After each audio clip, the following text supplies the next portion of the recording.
Welcome, my friends, to Inside the Minds of Authors. I'm DC Gomez, and I'm thrilled you're joining me today for a fun conversation with a passionate author. We're kicking off the program, like it's our tradition, with a short reading from the feature book.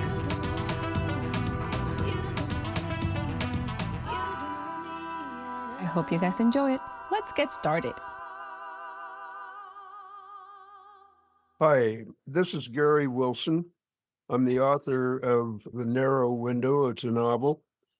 I live in Chicago. I've been writing for a number of years. One nice thing that happened just recently was I won the Book of the Year award from the Chicago Writers Association for a collection of short stories.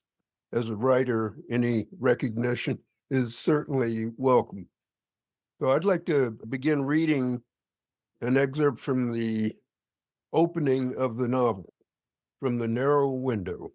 She had no idea how much time had passed, if any, since they'd gone to sleep, hands held across the hump between the twin beds they'd pushed together to make a double. It was what the government had given them, standard issue for teachers. Not as intimate as they might have liked, but they tried to make the best of it. Had earlier that night, in fact, and then drifted off, Brian first, breathing steadily, rhythmically, just short of a snore, like wind playing through the tops of eucalyptus trees, and she had followed quickly behind. She didn't see or hear anything, only sensed a weight descending on her. Again, she wondered, so soon? Pinning her down now, rough fingers prying at her legs. Tried to say, wait, she wasn't ready yet. Tried to twist free. A lunging, piercing pain. She grabbed his face. No beard. Brian! He sat bolt upright in bed, lunged before he could possibly have seen the figure crouching in the window. Yet he never once seemed to question whether it was the right thing to do or the right direction to move. Never once did he falter or hesitate or turn to seek assurance from her, but took one leaping step from the end of the bed, rammed his head into the man's side, and wrestled him to the floor. The tang of wood smoke and unwashed flesh, the stench of native beer filling the room. He forced the man onto his stomach and cocked his arm behind his back. Light, he called out, yanking the arm like a pump handle as he stood. The man rising with him, fairly dancing on tiptoe to the wall just inside the bedroom door. She lit a match. The candle flame flickered, held. You know what the fuck's good for you, mister? You'll stay exactly where you are, he said, reaching for the bed behind him. The man, dressed in a dingy undershirt and baggy blue boxer shorts, flattened himself like a roach against the wall, a single wary eye peering toward the door. Don't try it. Brian rested naked against the mattress, reached down for his shoes and socks, and said over his shoulder, he does have balls, you gotta hand him that. I mean, it's one thing to break into a house when nobody's home, but he glanced back at her. She was trembling, tears running down her face. Hey, it's all right. I don't think he took anything. Her face quivered. Meg? His neck bowed as he shot up from the bed. Son of a bitch. The man ran for the door. Brian caught him, slammed him into the wall. Son of a bitch. Pulled him away, slammed him into it again. A hard, brittle crack. The man's eyes rolled up, his knees buckled. He hit the bare cement floor with a smack, a shiny, dark trickle of blood on his right temple.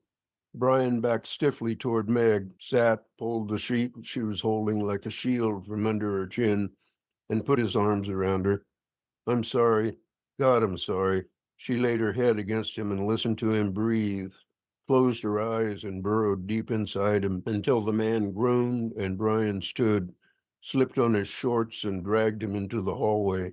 Another moan, a scuffling sound, what must have been Brian going into the spare bedroom, back out, he and the man shuffling, sliding past into the living room. Kneel, Brian said, on your knees. Don't play dumb with me, goddammit, get down. They didn't own a gun, but the image of Brian holding one to the man's head, execution style, wouldn't go away. She swung her legs over the edge of the bed to see what was happening, felt her feet touch the cool floor. But that was it. That was as far as she got. When he came back into the room, she was still sitting there, staring first at one foot, then the other, as if trying to decide for certain whose they were. All right, that should take care of him for now, he said.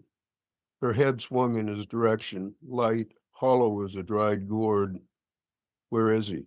Tied up in the living room. Why, you didn't think I'd... No. That would be easier, though. I could claim self-defense. Nobody'd argue. And he'd be out of the way then. Don't say that. He walked to the hallway, glanced into the living room, turned back. What the hell are we going to do with him? How can we get him to the police or get them here? I mean, there's not even a fucking phone around here. Nothing. What about Joseph? What about him? He has a car. It's the middle of the night. But didn't he tell us just the other day that if we ever needed anything, remember? Anything, anytime? Okay, maybe so, but that still means one of us have to go over there. And that would be you then. I'm not about to leave you here alone. I'll be all right, no longer than it'll take you. He stared past her toward the corner of the room. Please, Brian, somebody has to. And there's no way I can talk to them, explain what happened. All right, on one condition. What? He darted out of the room, came back with a butcher knife. No, she said. Either take it or I don't go.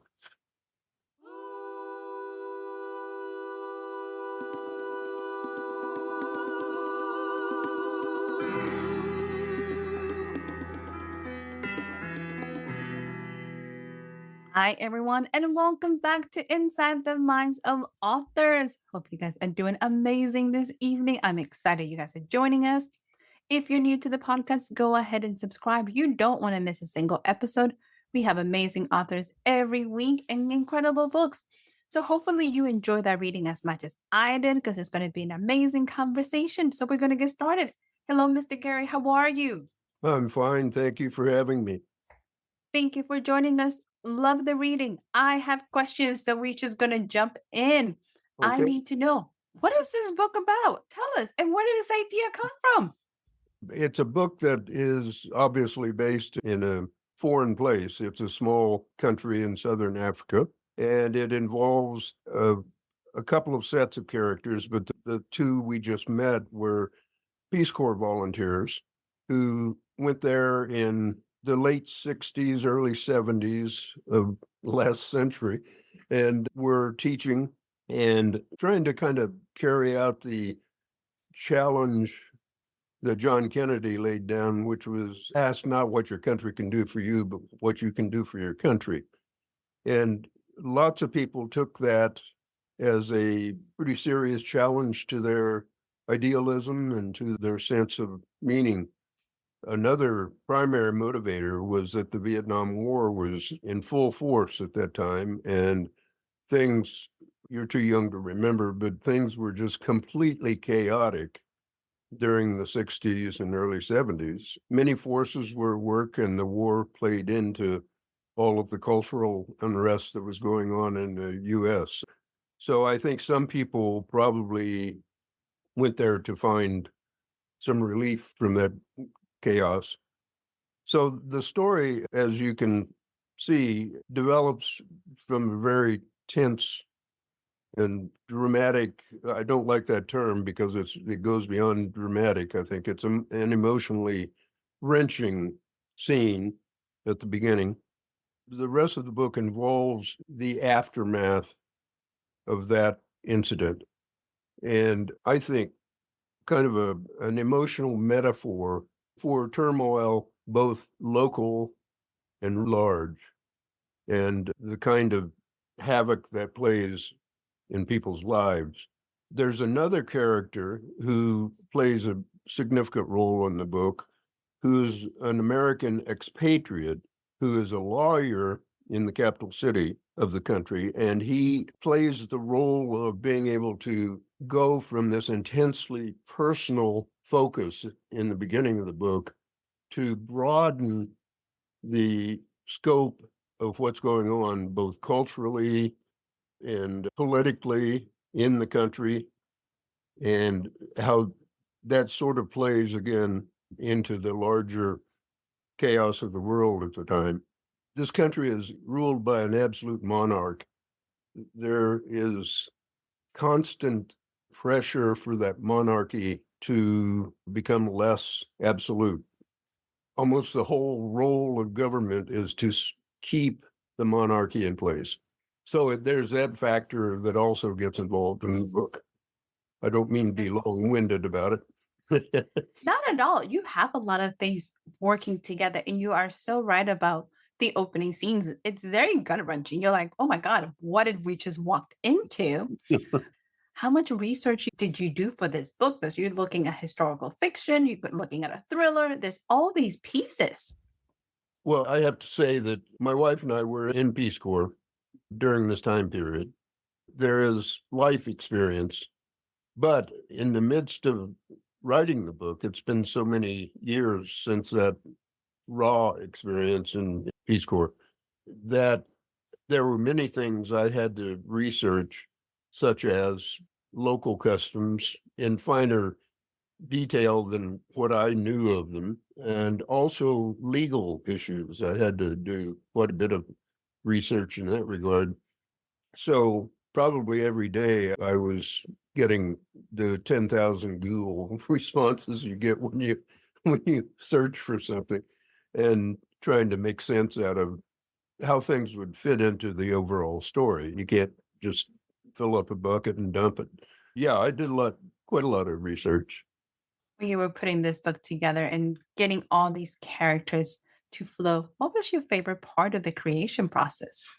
It's going to sound weird, but rewriting, because I had to focus.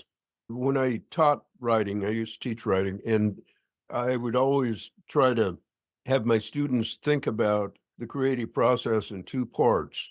One was the macro level where you just get it out there, but then you pull back after. I always suggested that they let the book marinate and then come back to it. And I tried to look at that in my own approach to this. When I went back, I just wanted to make sure that I wasn't making things bigger than they needed to be or lesser than they needed to be, and try to keep some kind of balance as well to get the best flow I could, both in terms of story. I'm not saying this to be arrogant, but I pride myself on paying very strict attention to the language that I use in creation of my fiction. It's important to me that things not sound false, but they have a natural flow to them, a natural rhythm. It takes a while it's like smoothing out a piece of fabric that's been balled up and stuffed in a drawer somewhere, because you have many, many touches. You're one of my favorite authors who says you enjoy the rewriting because most people's like, no, not at all. That is the most painful part. So the fact that you said it and you said it so beautifully. I like the idea of taking out the wrinkles and just keep doing it until the wrinkles are all gone. That visual makes so much sense to me. So I love it. You mentioned at the beginning that you won an award. Congratulations. That is huge. Can you tell us about it? What was the collection? It was a collection of short stories. I've written stories most of my adult life, and I had never, well, I guess I had put them together in collections, but I never really pursued trying to get a collection published. I entered a couple of writing contests early on and had some success with that, but I didn't win first prize or anything. But when I finished would have been my second novel, I wanted to do something else. So I decided it was time to put together this collection. And I worked very hard on it's a more difficult process than it sounds like. You don't just, again, dump stuff on the page and it takes shape. I spent lots of time deciding which stories to be in the collection, which ones to put where, so that they didn't all pile up. It's a tough book. It's about difficult relationships and how people cope with those. And I thought, quite frankly, that it wouldn't be appealing to a mass contest because people tell me I write about dark things, which is, I don't care. But they're notably hard. And as people have told me who've read it, you have to take breaks. You can't just devour the whole thing. I was tickled pink when I got the notice. I knew I was a finalist, but it was sometime before a winner was declared, and I was fortunate to win. It was stiff competition from what I understand. Congratulations. I am so excited for you. You probably write deep topics that sometimes we have to be in the right mind frame to digest them. I think that might be the concept. I like the fact that they're saying take breaks, come back to it and tackle them some more. So I love it. Well, thank you. You also have a lot of topics that are very true and core to some of the human experiences that so many people are dealing with right now. So that hits home very, very deeply, and people might not be ready for a lot of those emotions. So I appreciate it. That's part of the issue. We're all kind of emotionally wrought these days, I think, for many reasons. Many, many reasons that we all have. So, yes, you have been teaching writing, you have written, you have short stories, novels, a little bit of everything. What advice would you give an up and coming author who's going, where do I start? Boy, that's hard. I suppose you have to start from a position of curiosity. You have to start from a position of wanting to tell the stories you have to tell or to write the poems you feel deeply, the plays, whatever you choose to write. Because if you don't start from that point, I don't think most people can pull it off because it's a difficult business. It's a very emotionally and physically draining. And I think after that, if you more or less decide you're going to pursue writing, read a lot, read all the time, read everything you can get your hands on, even things that you might not read otherwise, because you can learn things from how, say, John Grisham or somebody puts a plot together. You may not want to write the kind of thing that he does, but that's neither here nor there. It's a learning technique from reading. And somebody asked me the other day if I thought MFA, Master of Fine Arts, would be worth pursuing because it's time consuming and it's also expensive. I have an MFA and I did it primarily just to get time to write. And I got some teaching experience as well, but what I took away from the MFA was I learned some things about the craft of writing, but I met a lot of fellow writers. So there was an opportunity to do some networking. And I think that's one of the primary rewards of a Master of Fine Arts degree is that you have the network. And if you are planning to teach, it gives you a credential that can get your foot in the door somewhere to teach writing. Other than that, I don't know that if you are self-taught in the sense that you have read a lot and you've learned a lot from what you've read, there is that avenue as well that's just as valid as academics. That is such a good advice. Because sometimes I think, as authors, one of my dear friends says it really well, we don't read enough. We're too busy talking about the books we're going to write. We're not writing and we're not reading. So they're like, you might want to read and write. Just go back to basics. I watch too much basketball. You're going to have to put some priorities in, Mr. Gary. Yes. Mr. Gary, where can our listeners find you? Where they can learn more about you? Where they can learn more about the books? Tell us. Okay, I have a website. It's all lowercase, GaryDWilson.com. And there's no spacing. Easy to find. So everybody, go check it out. Check out these books. Check out these collections of poems. You are going to seriously enjoy them. Mr. Gary, before you leave us, are you ready for the lightning round? Yeah, I'll try. Easy peasy. Don't think too hard on this. Let's see how you do. Gummy bears or Sour Patch? Gummy bears. Okay.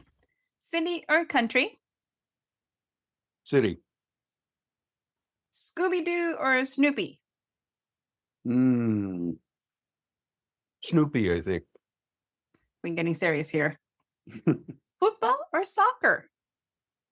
Is there a difference? No, football. Depends what you ask, I guess. Yes. Here's a little different. Let's see how you handle this one. What food best describes your personality? Mm, my own spaghetti with homemade sauce. Ooh, I like. Mr. Gary, it's been a pleasure having you. Do you have any closing remarks?